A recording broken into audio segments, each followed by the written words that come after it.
If you're rapping on type beats, you're gonna have a really hard time coming up because another 10,000 rappers rapping on the same type beat, not to mention you already sound like the artist whose type beat it is, which is stupid. You don't want to be the next somebody, you want to be the first you. And in this video, I'm gonna tell you how to sound unique because there are really only four ways of doing it. These are gonna be the general tips and a general overview, and sometime later, I'll also make a deep dive, like an hour-long video of how to do it in full autistic mode, like I did with the fashion video. So the first thing you can do to set yourself apart from everybody rapping on type beat is to pick a weird flow that hasn't really been heard of.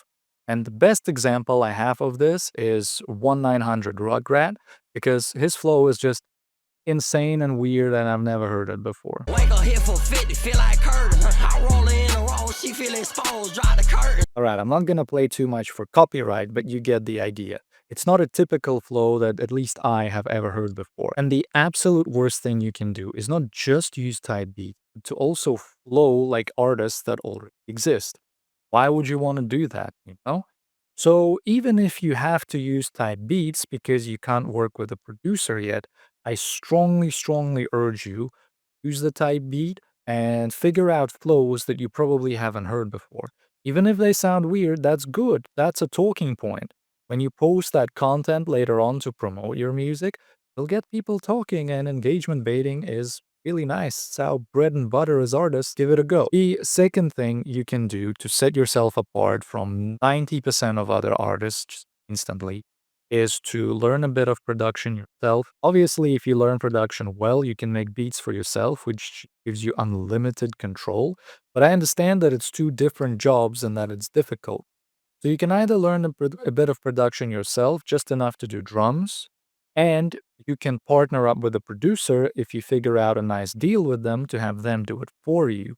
Essentially, you take type beats and you change the drums on those beats to drums that aren't typically on those beats. Say, for example, you know that you want to do pain music, right? And you take a Meek Mill type beat or like a Rod Wave type beat, buy the stems, throw out the drums, and then you redo the drums with maybe like a 70s rock drum kit. Okay, this is going to take some time to experiment and really home in on the sound, but this is how trap metal as a genre was. Somebody took metal, somebody took the weird trap drum patterns, lined it together, boom, Zillikami, Sosmola. I guess props to Thrax on this. Probably Thrax did it. I'm not a trap metal lore nerd, I don't know. But combining one thing with another is a good way to set yourself apart. The easiest thing is to buy stems, add different drums, boom, you're something unique. Third way to do this is a little bit more interesting. It's combining the previous two. A, you change the drums on the track. B, you change the flows to something that aren't typically. C, you can even change weird words and slang a little bit because, for example, Yeet did this and he was just saying bullshit that doesn't exist, but I guess now it does. It works. It's a legit strategy. Standing out is the goal. Even if something sounds weird, standing out is still the goal because that's how you get fans and that's how you get money. Finally, the fourth piece of advice, general advice, on how to sound unique in an industry that's generally oversaturated is to actually look abroad and steal their sound. Now, I'm a Russian speaker. I lived and worked in Russia for a long time before the war, and I know that every industry that is not American steals from America. As soon as a popular artist comes up in America, say recently it's been Laserdisc. You heard about Laserdisc, he was coming up. Instantly, every Russian rapper started stealing his sound and they got popular and they got fans and they're doing great.